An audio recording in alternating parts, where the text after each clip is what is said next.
There we go. All right. We've still got a few folks joining us, but I think we're going to get underway. Again, welcome. So sorry that you are having to spend your evening here with us, but very glad to be able to bring you tonight's program. I'm Amy Bach, one of the co-founders of the nonprofit organization United Policyholders. And tonight's workshop is on the topic of buying a replacement home without leaving insurance money on the table. We are aiming for an audience of people who lost their homes in 2018 and 2019. So if you are somebody who lost your home in 2020, we have already done a workshop on this topic for you. The law has changed a little bit, but you're welcome to stay. But we are going to be aiming this at folks who lost their homes in those years, 2018, 2019. We have some very special guests with us tonight, and I'm so grateful to them for joining us. Just a reminder about UP, you probably already know this, we're a 501c3. We actually have been helping out in wildfire areas since 1991, so we're actually in our 30th year. We're a charity like the Red Cross or the Sierra Club, and that we don't exist to sell you anything. We are here as your source of information, your voice on things related to insurance and wildfire recovery.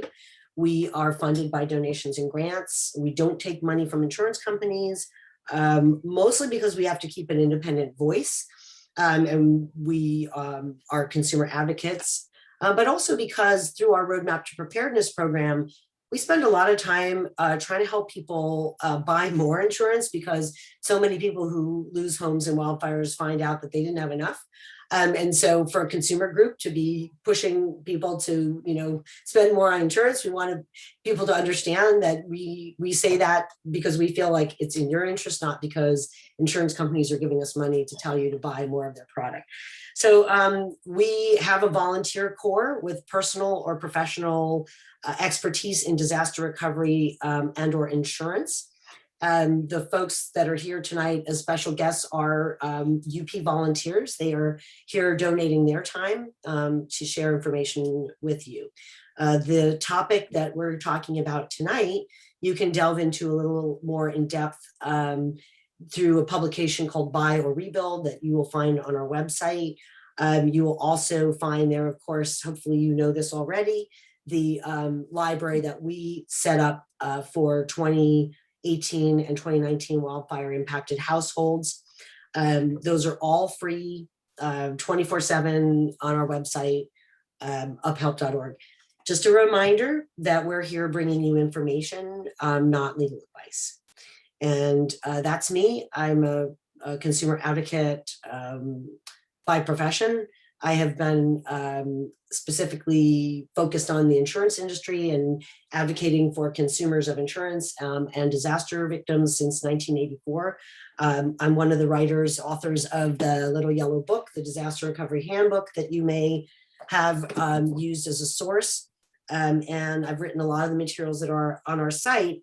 And on this issue of helping people use their money, their insurance money, to purchase a replacement home, our organization has been very much your advocate since the law changed in California in we think it was 2007, we're not 100% sure, but when that law first got passed that gave you the right to use your insurance benefits towards buying instead of rebuilding, that was a big deal. We're the only state in the country that actually has that on the books.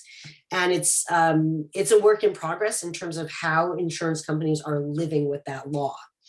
Because California is the only state that gives you that right clearly in the code, it has been taking quite a bit of time to really nail down your rights. And you'll see as we go through the slides tonight that the law has evolved exactly the way we thought that it should. So from the time that the law passed, we, as an organization, thought that it should be a pretty straightforward transaction.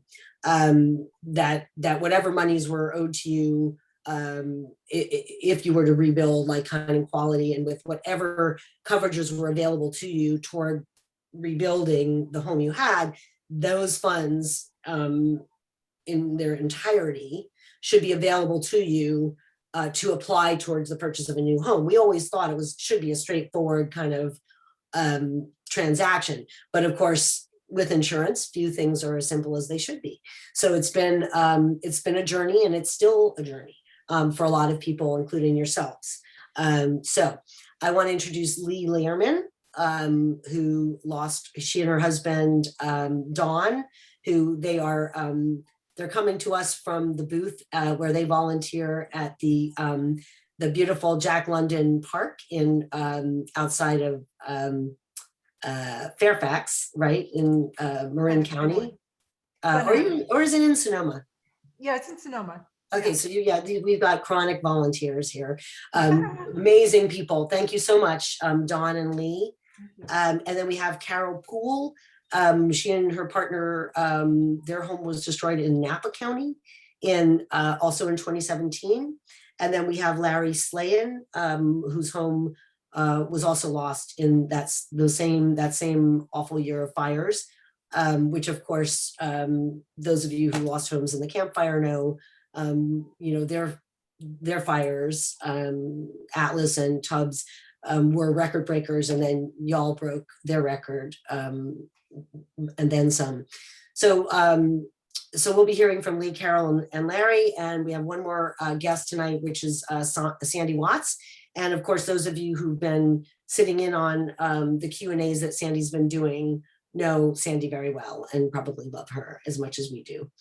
So Sandy is on the UP staff part-time and brings a lot of professional experience with insurance claims to this analysis.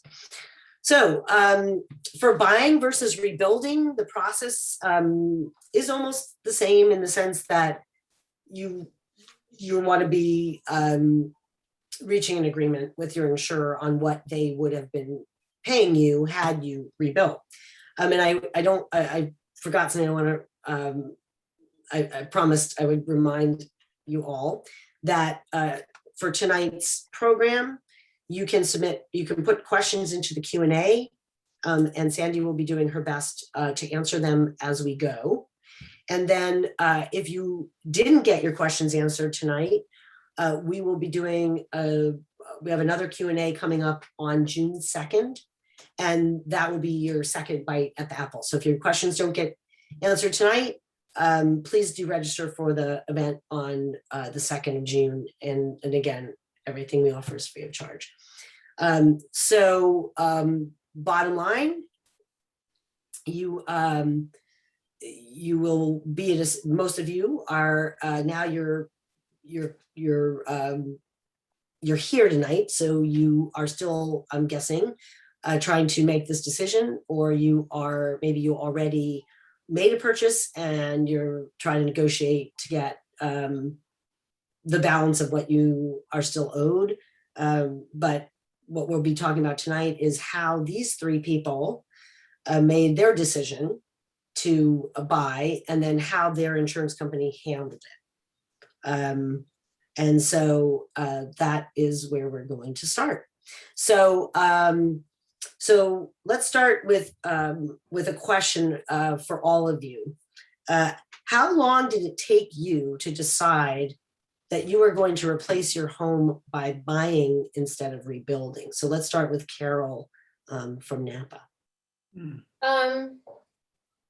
And how did the process go for you? The decision-making process. It doesn't matter so much how long, but just talk to us about how you reached that decision. Okay. So,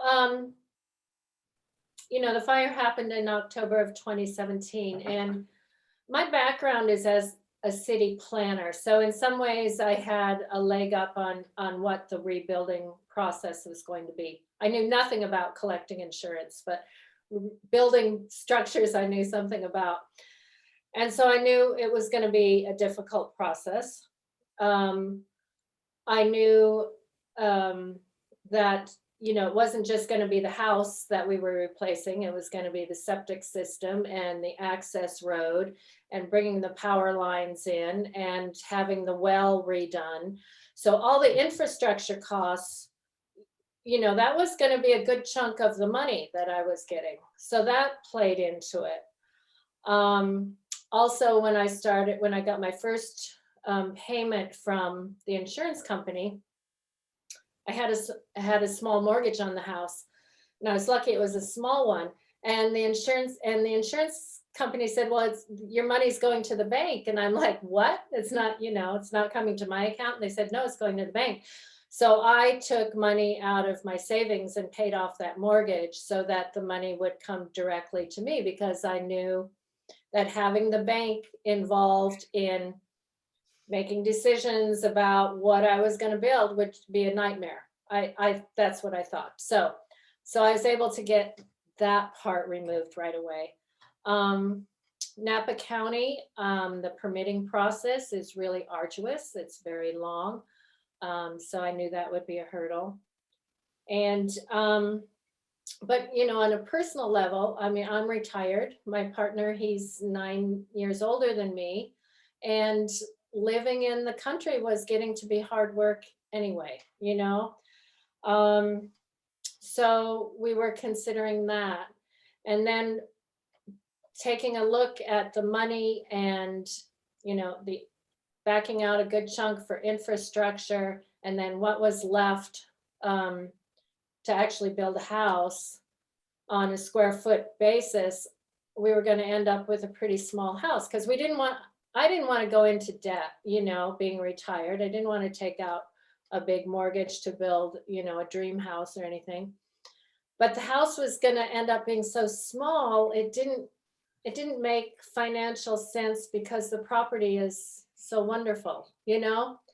So it just, all those things, it took us a while to really come to the decision, but those are the things that went into our decision-making process. Okay. And let's see, Lee and Dawn, if you can share your answer to the same question. Yeah, we didn't have the same kind of property that Carol did. We were more in an established neighborhood, so we didn't. Can you maybe turn up a little bit your volume on your computer? Oh, sure. Sorry. That's okay. Is that better? Yes. Okay. So we didn't have some of the infrastructure considerations that Carol had on her property, but we were, we did our due diligence considering, do we want to rebuild? What, and this was kind of a simultaneous process along with getting our settlements figured out from the insurance company. So it was complicated to not know what money we were going to get, and then also trying to make that decision at the same time. Yeah. We also, we did get estimates on rebuilding our home, which came in far higher than we expected. And we, pretty quickly figured out we were underinsured. So I think really we lost our home in October 2017 as well. And I think by probably mid 2018, we had kind of realized, it wasn't really feasible for us to rebuild with the money that we had available. And we didn't settle with the insurance company until late 2018, I think. So about a year and a half to 2 years almost. Yeah, that's about right. And so we were sort of in limbo for a while and bouncing around in rentals. And ultimately, we settled, we got full coverage, we got our full policy limits on everything. So we knew we had that money and there was no more work to do on that. Then we were able to sell. At that point, we had a few comps on the block for selling our lot. Mm-hmm. Which was helpful. So we sold the lot fairly quickly. So then we could add that money into our pile. And then we did this interesting process called a decision matrix, because we were all over the place. What do we want to do? Do we want to stay in Sonoma County? Do we want to stay? We were just kind of really up in the air, going all over. So we found this decision matrix tool that allowed us to compare, to put weighted, to weight different factors of what we were looking for in a home. Right. Where is it? What features does it have?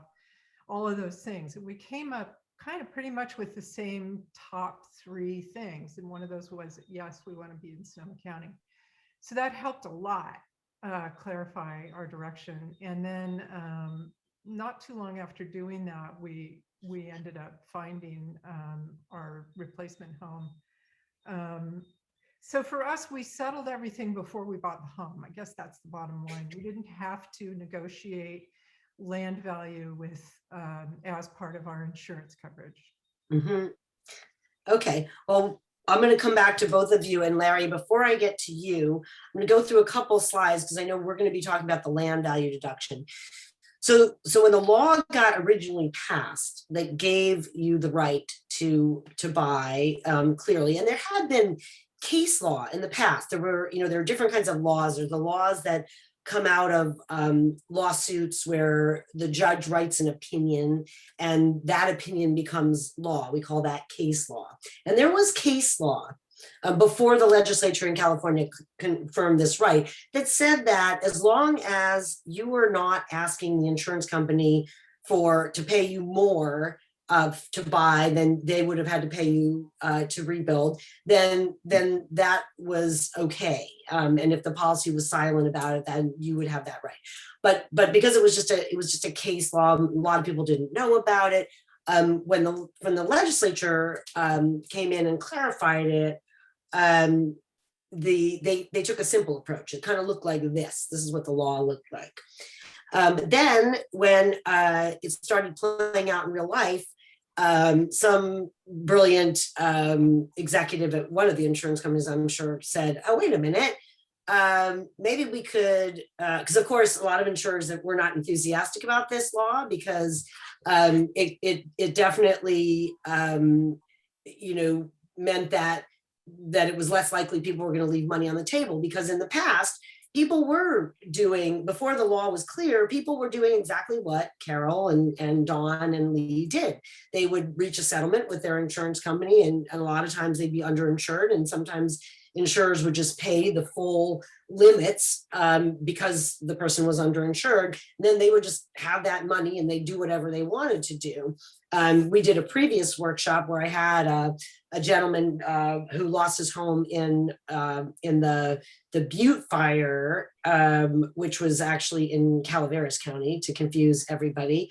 Unlike the Camp Fire, which was in Butte County. The Butte fire in Calaveras County was, I think, 2016, and he talked about how he was underinsured, and so his insurance company offered him a settlement on his coverage A, and he said, I kept saying to the adjuster, well, can I take all this money and put it on black at Vegas if I want, just as a way of trying to understand, like, how free am I to use this money? And the adjuster said, well, I don't think that you should, but you could, I guess. And that is one scenario. That's just one. And one of the things I think that's very hard for people in your situation is to feel like the rules aren't all that clear. And sometimes they seem like they're very clear and sometimes not. There are a lot of scenarios that go down. And so that was one, is like, you get your money and you do with it as you please. You buy whatever you please. Some insurance executive, though, got this. And of course, that meant that a lot of times insurers did get a little bit of a windfall because people would not come back and claim their full replacement value. There'd be different scenarios. So once this law went into place, insurers were having to pay out more on some claims than they wanted to. And therefore, they started coming up with ways to try to to pay less than or pay what they wanted to, not what somebody was kind of compelling them to pay. And so somebody had this idea, well, gosh, land value. What if we argue that that if the person gets paid on their original home and then they want to buy another home to replace it, they're going to end up with 2 lots instead of 1. Well, isn't that unjust enrichment? Isn't that unfair? Therefore, we're going to creatively deduct a value, some amount for the land under the home where the purchase home. So people would say, okay, they'd say to their adjuster, I'm gonna replace by buying, and I found this house.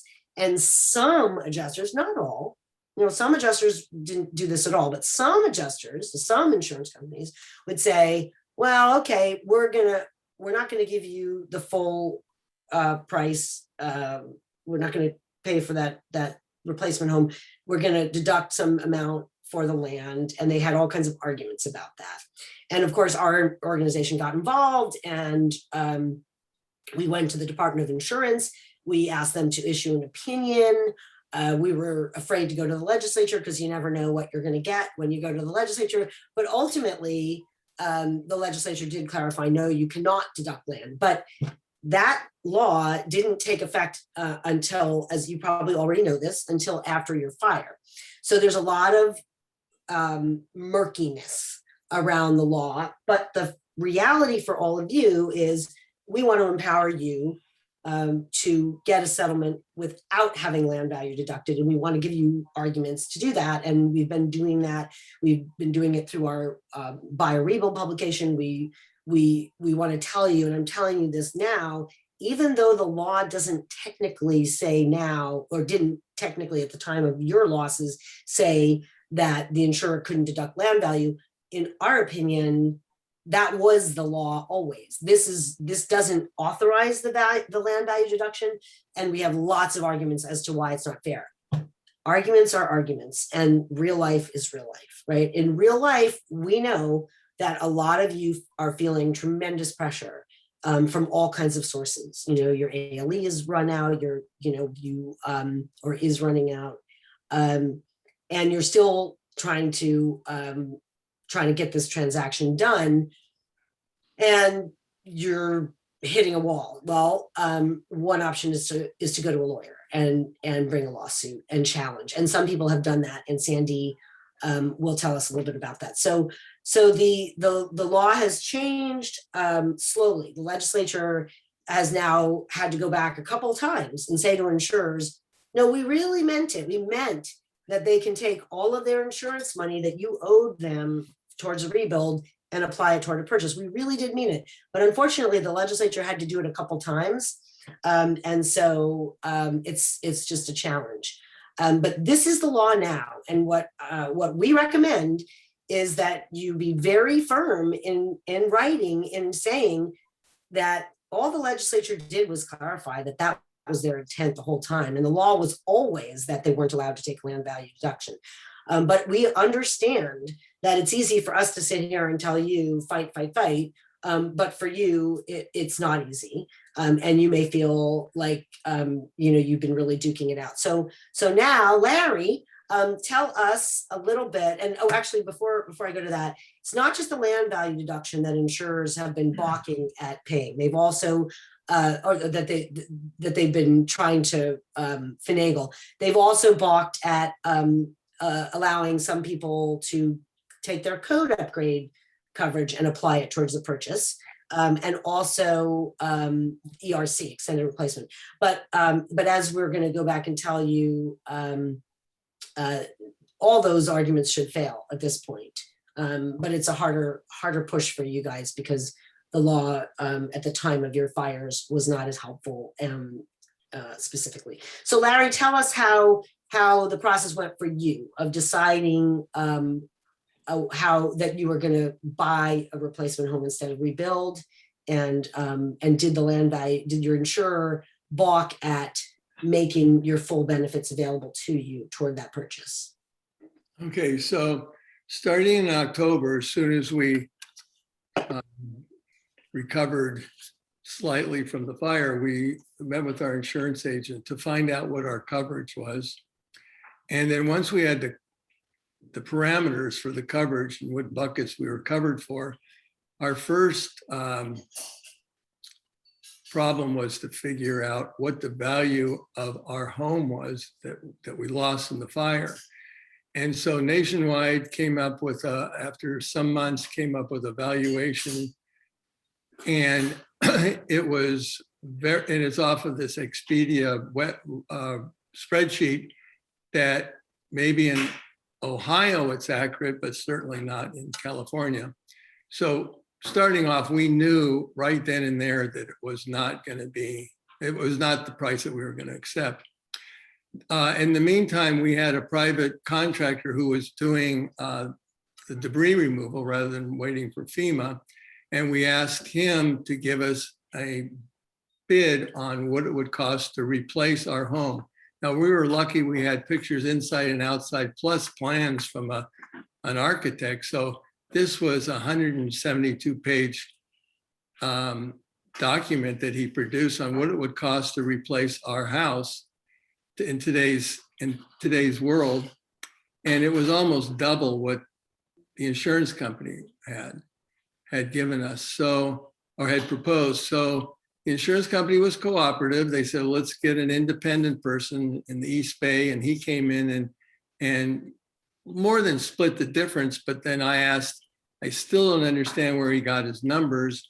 And ultimately, this appraiser, along with my contractor, met face to face on where the differences were. And basically my contractor was giving him a lesson on what it was going to cost to build it. And in the end, they came up with a number that we felt was fair on what it would take to rebuild a house. So then we had this number, and we were either going to rebuild the house, which would probably have been the best way not to leave any money on the table, because you get all that money if you rebuild it on the site. And there would be code upgrades that, like solar that we hadn't had before that required upgrading. And so that would have probably been the easiest, but then we looked at the land and went, this is not where we used to live. The trees were gone. We saw our neighbors. We didn't even know they were there, and there they were because the trees had blocked them out. And so we still had it in the back burner that we might rebuild, but then we started thinking about purchasing a replacement home.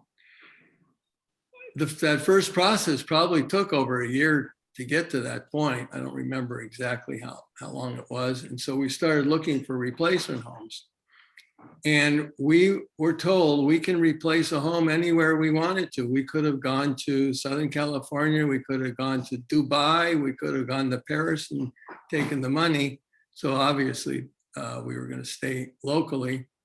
And we started looking around. We had problems with insurance coverage in the fire zone. Even on rebuilding on our site, we had estimates 4 times what we were paying before. So that was a real impediment.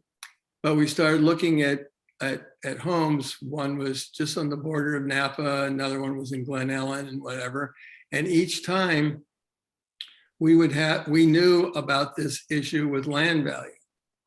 And each time we would send to the insurance company the price of the home, and he would ultimately ask us, what is the value of the land? And so we'd get a separate appraiser to come out and value the land. And the land could be 25% to 30% of the cost of the house. So then we'd get less money. So they deduct that, and we'd end up with less money for the home. Out of less insurance money. Right. So then we were looking in San Francisco, and we saw a condominium in a unit that had 64 units in it.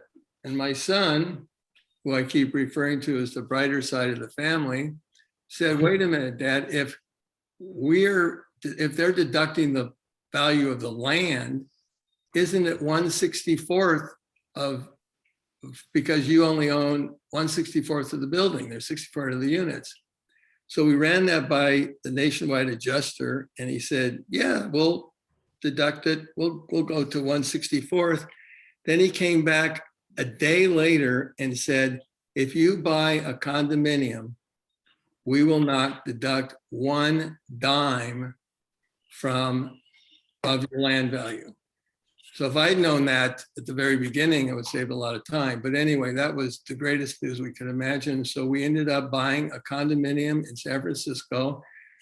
It cost just slightly more than our insurance coverage, but not much. And we bought that condo in San Francisco, and that was the end of the story. So, And now we're actually renting it out. We don't even live there. We were able to rent it to someone. And so we're living in a place in Marin County, close to my grandkids, that we're renting that one too. So that we're living in a rental that will probably be here forever. But the house that we bought, and the condo we bought in the city, we're renting that out. That more than takes care of what it's costing me to live here. so you worked it out. I mean, and that's what's so great about having people like the three of you on, is that it's, you know, you're sort of living proof that you know, there's light at the end of these dark tunnels, and that you work these things out. Not that everything's, you know, hunky-dory ever after, but you got through it. So and I was kind of advancing through slides while you were talking, and I apologize for that, because I was just trying to, you know, to give as much kind of color as we could to this land value issue, because that seems to be the big sticking point for a lot of people, right? So the arguments that we had been helping people make before the law got clarified, and we're still making them, you know, when you purchased your home, you purchased the structure as well as the land it sits on, right? And so our argument has been that that let's say the house that was lost was worth 400,000, value of the land is unknown. Our argument is if it's going to cost 400,000 to put that house back, then you get 400,000 towards the purchase of a new home, and it shouldn't really be that complicated. But as we've heard many times, it can be complicated. Let me go back for a minute, Carol, and ask you, did you know from the beginning that you didn't, well, you talked about that it didn't make sense for you once you kind of did all the math. So it was a process for you. Was it hard for you to leave your where you had been? You know, did you feel like you were abandoning your community, or how did that go for you?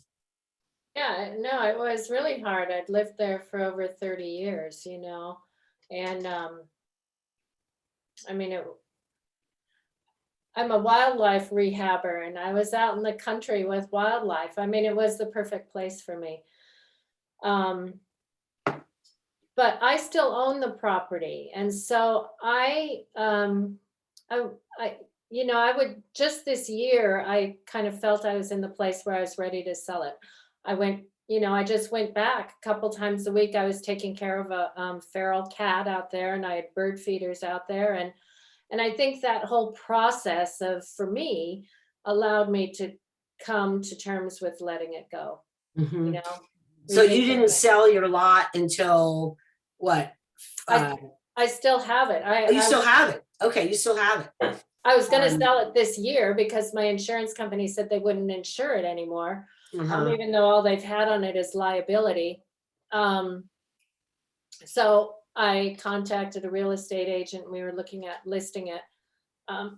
But I'm part of the PG&E lawsuit. And my attorney told me, don't sell that property until you've settled the PG&E lawsuit. Okay. Yeah. Lee or Dawn, you did sell your lot, and that was part of, you said, what gave you the money that you needed. And so can you tell us how did you go about finding the house that you bought, and did your insurance company have any role at all in connection with that purchase? No, they didn't, because by that time we had gotten the full value of our policy, and we basically, I mean, the only thing we were still dealing with the insurance company with was the ALE. So because we were still in a rental. In our personal property, that took some time to hash through, but we did hold on to the lot for a while, but then we were paying liability taxes and 2 homeowners. Insurance. Yes. Right. And I was paying those bills for a year, looking at this going, this makes no sense to me, because by that time, as Larry said, you know, there was nothing left of our neighborhood. No, our neighbors were gone. All we would be looking at if we went back there would be barren, burned out trees. And, you know, just, we knew there was no way we were going to go back. So in all of that, we changed rentals into a community here in Santa Rosa that, as we were here, like by the 4th or 5th month, we kind of thought, well, this place kind of works, and it was quiet, and it was in a nice place. And so we just thought, well, why don't we look in this neighborhood? And that's what we ended up doing. And at that time, there were a lot of the homes right in this neighborhood were being rehabbed for fire survivors. So we stumbled on one that was in process, not on the market yet, and it just turned out to be, you know, something that worked for us. So that's how that all came about. Okay. Thank you. And so Larry, tell us about, you told a little bit about the adjuster and the aha moment, them saying that they wouldn't make a deduction if it's a condo. So once that happened, what was your insurance company's involvement in the purchase of the condo? Like literally, were there financial transactions between you and them in order to pay for the condo? Or is that all separate? Yeah, well, once we found the condo, or once they told us that we didn't have to deduct the land, it was just easy as can be. I mean, everyone would be able to buy a home as easy as that went. We gave them, they wanted to see the purchase price. They wanted to see the final purchase agreement, and they just released the money. It was in escrow, and so there was cash that we'd already had from the insurance company that we threw in the escrow. And then the insurance company put in whatever the remainder was, and it was a done deal. It was so painless, I don't even remember all the details because there weren't many. Yeah. How long from the time you lost your home to the time that you closed on that condo? How much time elapsed? How long did it take? On my grandson's birthday, August 8th, 2020. It was 2 years, 8 months. Okay. It took from the fire day that we closed. And were you still getting ALE, or had that been cut off? No, that had been cut off, and the ALE was very fair. It was for two full years, and we didn't ask for any more because it was getting toward the end of the process, so we weren't going to start hassling that. We felt it was more important, rather than pushing them on any more ALE, to get what the fair purchase value was. Mm-hmm. So that wasn't our battle. How about you, Carol, or Lee and Dawn? Did you guys use up all your ALE money before you purchased? No, I purchased about 11 months after the fire. So I left a little over a year of ALE, but it was just important to me to feel settled someplace. Yeah, that's something I really have heard a lot over the years. You know, it's and each person has their own approach, but certainly you know, the peace of mind, you know, time is money, peace of mind is money. So it's, I know the theme of tonight is not leaving money on the table, but I think, not prolonging your limbo is also very valuable. I'm going to go back and I'm going to ask Sandy, I'm going to go back through our deck here, just to make sure we hit on some of these educational points. And then Sandy, if we are getting questions that are relevant, We I'd love are. for you to share them. We are. I have a few. One Okay. is just quick, and it's for Lee. Joseph's asking, your decision matrix, was that a pre-printed form? Is that something that you could, that Yes. they can look, or is that something that you made yourself? No, if you do a Google search or just an internet search for decision matrix, there are existing forms, there's existing spreadsheets, there's all different kinds of things, but it's pretty straightforward and it was a great tool. It sounds like something that United Policyholders would like to add to our Yeah, I'll library. send you the link. Yeah. That's great. Thank you so much. Okay, and then we're getting, hold on, so we have some questions. Hold on. Okay, if you want to kind of, well, go ahead. Okay, well, William's written in, he's got a policy with State Farm. And he bought an almost identical home. First off, they told him to buy like, kind, and quality. So if any of you are getting that from your insurer, they cannot tell you like, kind, and quality is in the policy in terms of what they owe you. So they owe you to come up with the estimate of what they owe you. They have to estimate for like, kind, and quality. They can't tell you that you have to buy like, kind, and quality. So that's the first thing that happened with William, is they told him that. So he did it. And then they went and told him about the land value deduction. I have some thoughts about them telling you afterwards as well. And the value of the land pretty much wiped out any additional payment that he could get. So it's a very, very common scenario. He still got money in his pocket, but with the land value deduction, they won't pay him anymore. So he's wondering what he can do about that. So, this is, we try not to be, doom and gloom or overly cheerful, inappropriately cheerful. We try to, give people kind of useful information. And the reality is that insurance companies make business decisions and political decisions. And some of the concessions or some of the flexibility or some of the cooperation that people got in the 2017 fires has not been as forthcoming for people in the campfires and Kincaid. And part of that is that they've been hit by so many losses that I think that they have been, and this is not a defense, this is just an observation, that there's some more fighting that's required, which is very unfortunate. So William, clearly there's some questionable good faith claim handling going on here. If they sort of played gotcha and said, oh, once you've kind of gone down that road, ready to buy a replacement home, and suddenly they throw something new at you, that's an unreasonable claim handling.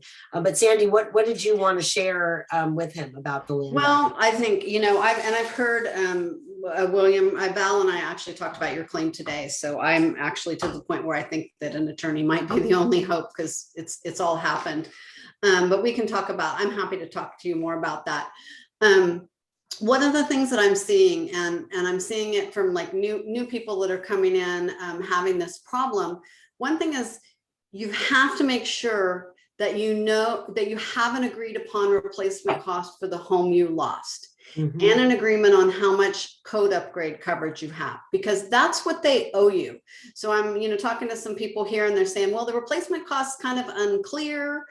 It shouldn't be unclear. You should know, and before you go to either buy or rebuild, what you have to work with. And so that's the first step. Make sure that you know what the replacement cost of the home you lost. That's what they owe you. Once you know the bucket, now there's a few little things like the withheld depreciation and the code upgrade coverage, although there's differing opinions on that. those need to be spent in order to be collected. So for some of you, we've got some questions in here. They're hard to write answers to, but if you've already purchased a home, and they haven't paid you everything, it could be because you haven't spent, you have to spend it. So in order, like if they estimate $400,000 to replace your house, they give you an actual cash value of $300,000. And if you go spend $350,000, you're only going to get $50,000 more. We're taking the land value out of it now. The land value does complicate it again. So that's important to know. You know, sometimes if you've already bought the house, you can use some of the money. If the real replacement cost of your house was $400,000 and you paid $350,000, so you've got like $50,000 sitting there, they should let you use the additional money to do upgrades to the house that you bought, especially if they bring the house closer to what you had to begin with. So that's a clarification I wanted to All make. right, let's talk for a minute just then about code upgrades. So, so we've been talking about land value. That's one thing. Another fight that people often have and shouldn't have, but do have, and here, you know, we're here to arm you to win those fights, is what Sandy was mentioning, the as incurred. Adjusters are taught from day one that there are certain coverages that are only paid on an as incurred basis. Like you have to, like ALE used to be before we had the 4-month advance. But generally ALE or loss of use, temporary rent, has been paid as a reimbursement, which of course we don't like. I mean, that's unfair. You know, you have to come up with cash out of pocket and all that, which is often very hard.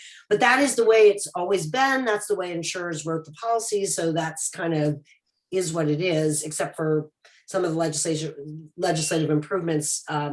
But for code upgrades, when you are negotiating, to buy and you're negotiating to set the value of what they would have owed you if you had been rebuilding, if you want to, and we feel that you should include the cost that you would have incurred of improvements to the old home to bring it up to code, because after all, you're not going to get a permit or a certificate of occupancy from the county if you are not in compliance with current building codes.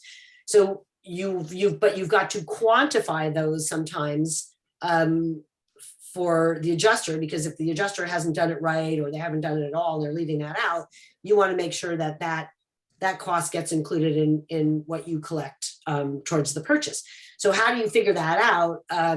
Well, one way, how do you figure out what upgrades would have been required and approximately what they would have cost? Well, it's a combination of getting information from your local building department and also working with a builder that knows the lay of the land. So in Sonoma County did this, and I believe that that Butte County and Paradise has done this as well.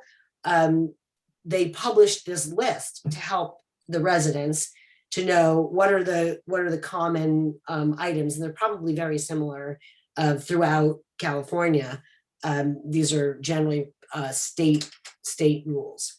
So you've got the documents you can get from your local building department. And then you have on our website, we offer a sample of a code upgrade estimate that's kind of in an exactment format.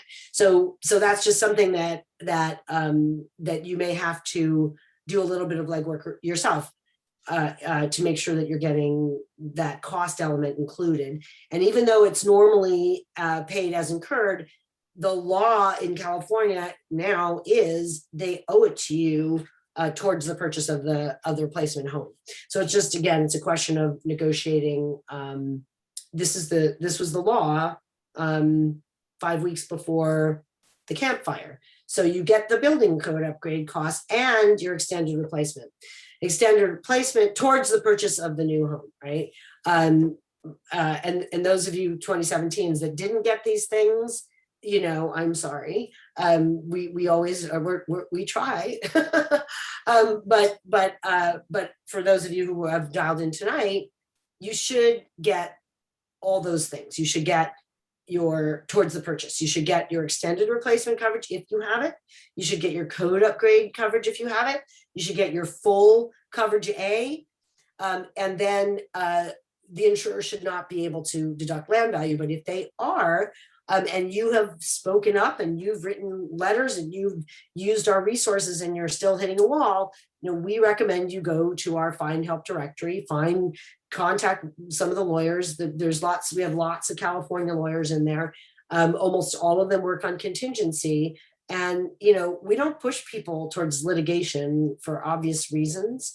But when you hit a wall on something like the land value deduction, where we're talking about a pretty good chunk of change, that is something we feel like it's worth going to a lawyer. And there's a couple lawyers in our network that are currently litigating cases for people on this issue, on challenging an insurer's inappropriate deduction. Sandy, do we Yeah, you know, we have a couple questions, Amy, about the code upgrade. Okay. We know about Nationwide, but I've heard Safeco, and then there's a AAA in here where they're refusing to pay code upgrades on a buy. And I'm personally, you know, I've worked with a lot of people. So Nationwide, I think you guys are at the point where you're going to have to hire a lawyer. I've been just really trying. We've talked to the Department of Insurance. It's a lot that's gone around, but AAA and Safeco, I know of people who they have paid their code upgrades on a replacement home. So in those cases, what I would do is maybe go up the ladder to the supervisor first and see if you've got an out-of-state adjuster maybe that isn't familiar with 2051 point, you know, with our laws. That's what I do first. And then if that doesn't work, circle back around and, you know, see what we can try to help you with, because those companies have been doing it. Okay. Do we have more questions, Sandy?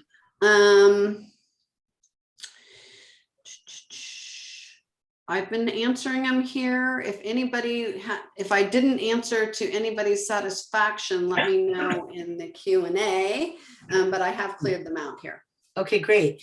So, so let's see, this is probably a great time to give our guests a chance to sort of share. I'm just going to zip through, make sure there's no content that we want to hit. And just share a few more kind of nuggets of wisdom that you may want to share with the audience.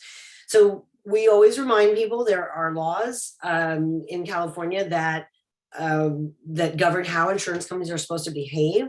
And sometimes insurance companies don't follow those laws. And we do our best to empower you to stand up for yourself. And then we also do our best to keep the California Department of Insurance involved in going to bat for you with your insurance companies.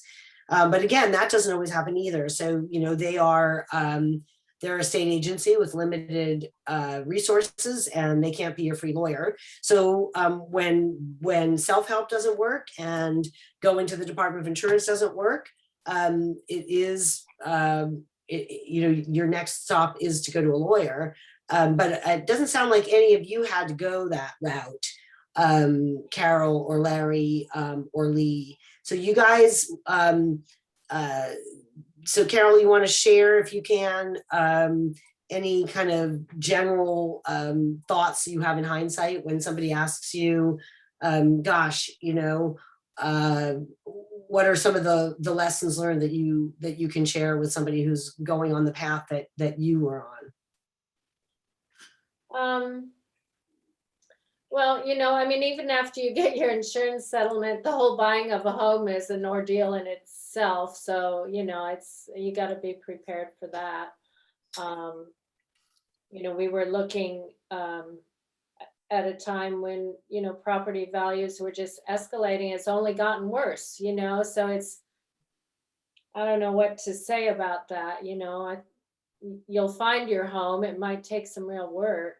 But, you know, I'm happy with what we did. We offered full price on a couple of homes, and were outbid. And, you know, the third home, which we were in, we were just lucky enough to get. And so, you know, the only thing, we completely settled with the insurance company before we started looking for a house. So I don't know, you know, we never ran into any issues about code replacement or anything. I mean, I had all the money and then we started shopping. So, Yep. yeah. Okay, thank you. All right, Lee and Dawn, any other thoughts about not leaving money on the table and or buying a replacement home in the process? You said you kind of got lucky and stumbled into one that hadn't been even on the market yet. Right. But I want to just say how useful United Policyholders was in educating us through the process. And the process got very sticky in terms of, we had, I don't know how many adjusters and at one point the communication between us and the insurance company broke down entirely.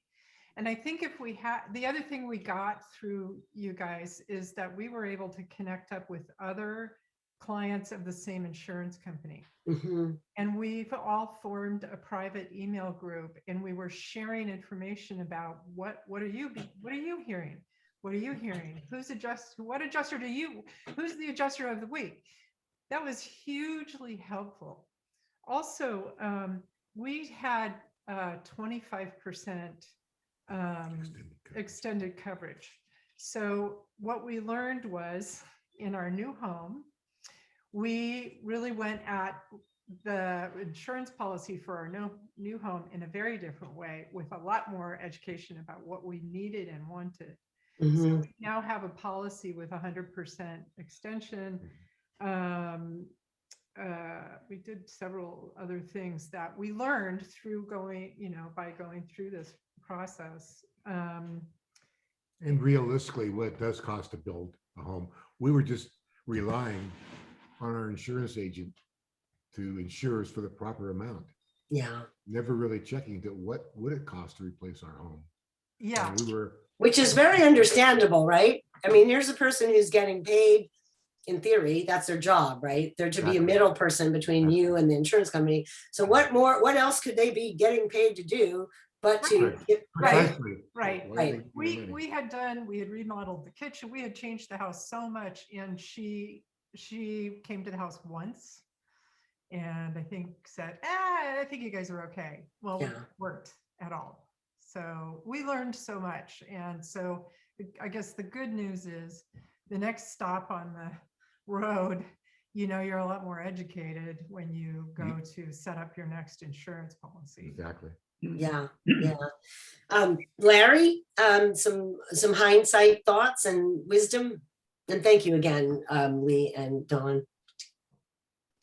I have 3 points to make. Number one is in terms of retaining a lawyer or an expert to help you along the way.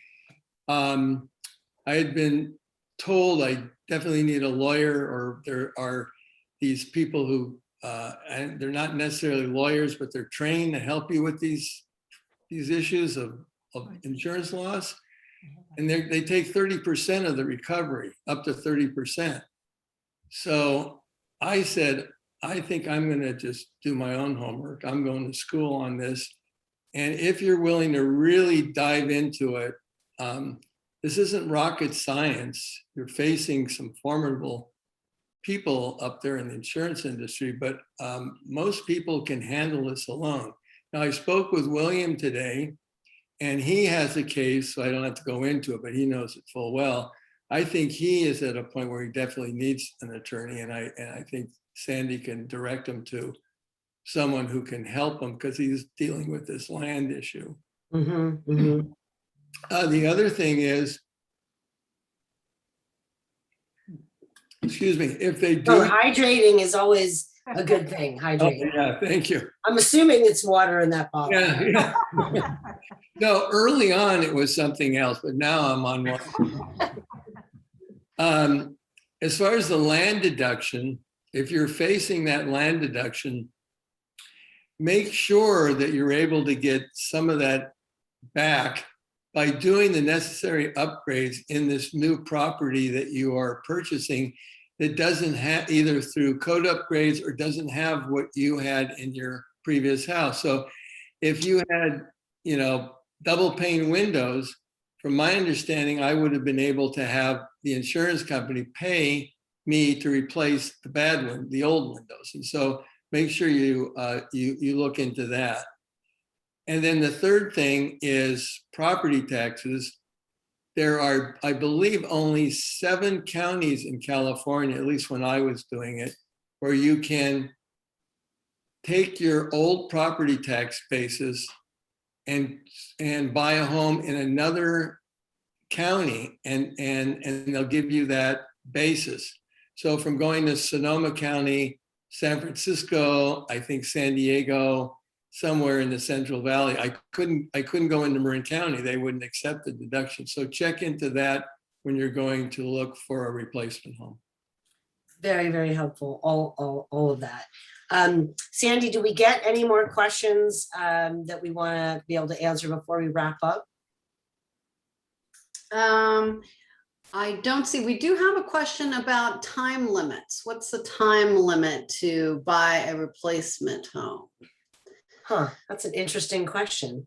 I mean, the laws, what we have, to claim full replacement value. I mean, I guess it really depends on whether you've negotiated, if you've negotiated your coverage A and you've been paid that, and there's no more money on the table, then, I mean, if the insurer,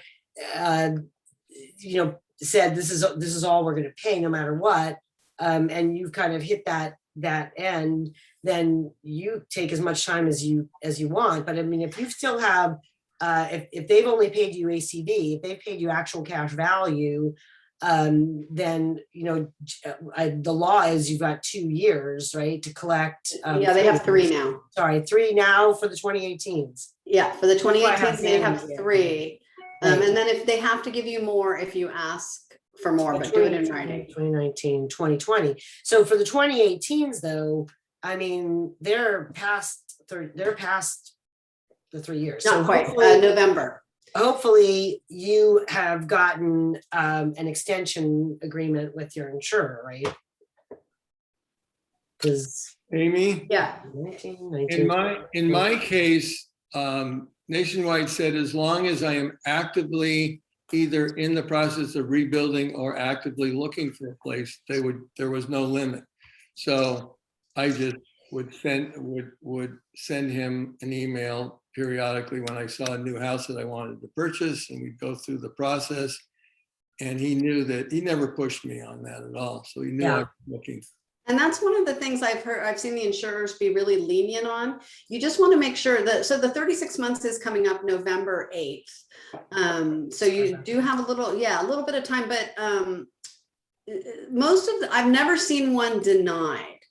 Because an extension request. Yeah, so just make sure you have it in writing so it doesn't come back and get you later. Yeah, and as Larry said, and as we say in our materials over and over, keeping the written communication going and documenting your cooperation is really important. To say, like, I'm trying, I'm doing my best, and you can say, and of course they know this, but you can say it, that it's a very challenging real estate market in California, certainly in areas where during COVID, I know a lot of wealthy people have been buying second homes, which makes it hard and competing with people in rural areas, and so again, those are kind of, you can mention those things in your communications, but as Sandy said, and I apologize, it's your time has not run on the 3 years to collect your replacement, so please don't take that away incorrectly. insurers are generally very flexible about extending that deadline. And that's something that the Department of Insurance is pretty good at helping with. They have their limits on going to bat for you on underinsurance or a legal issue. But when it comes to getting insurers to extend deadlines, they generally are pretty effective, with some exceptions, of course, ALE being one of them. So if those are all the questions we have, I'm going to call this a wrap at a lovely, very manageable hour and change, and just say that our guests have been great and just generous with their time and their expertise. And Sandy, thank you for answering all the questions. You can see what we've got coming up next week for I'm sorry, not next week, June 2nd, for your crew for the 2018-2019s. You can be back with Sandy June 2nd, and that's something that I would encourage you to take advantage of if you still have unanswered questions. And you can always email us at info@uphelp.org. And please do continue to make use of our website. We are constantly adding things, sample letters and information. And on this issue of land value and code upgrade and extended replacement being available to you towards the purchase, the law is on your side here. And so it may be a matter of you having to bring in the cavalry, bring in a good policyholder attorney, somebody who works on contingency that will take it. There's a couple firms that are already tackling the land value issue. I know, I believe Curly Schaffer is one, and there you'll find them in our Find Help directory. I'm pretty sure that Merlin Law Group, Dan Veroff has got a case or two on this issue. And it's something that we feel very strongly that it's not appropriate for an insurance company to deduct land value. But we know they're fighting very hard. And can I bring up one more thing, Amy, that Sure. Carol here has reminded me of? Yes. One of the things that I'm finding is some people get blindsided by this. They go and they're ready to buy the house and they've been told, oh, you have this amount you can collect. And people, and she reminded me, some of the people went and bought houses because that's all they thought they had. The insurance, there is a regulation that says that they have to tell you all of the available policy coverages, benefits, limitations, and and all of that stuff. So you should have been told the land value deduction issue up front. And so one of the things is if you're in the process now of trying to buy and you're just finding out about land value, I would just scream and scream. And if any of you want the regulation that governs this, I did put it in the Q&A, but they have to tell you, and so that's another aspect that you can use to fight it. Yes, absolutely. The overall rule is that the insurance companies are obligated to treat you reasonably and to put your financial interests on a par with theirs, and they're not supposed to intentionally be adversarial. So with all of that, I hope we've armed you with some good nuggets of wisdom on your road to recovery. And certainly, things continue to come up. Insurance companies will be creative, adjusters will go rogue, but you have a lot of strong legal rights in the state of California, and you have remedies. And sometimes it's just a matter of being patient and being tenacious and not giving up, or taking the path that's going to get you to be able to put this matter behind you. So whichever path you take, as long as it's the right path for you, it's the right path. So have a safe and pleasant rest of your evening. Thank you for being with us. Thank you again to our panel, and to Sandy and to Carolyn Winter for getting everybody registered. And good evening. Amy.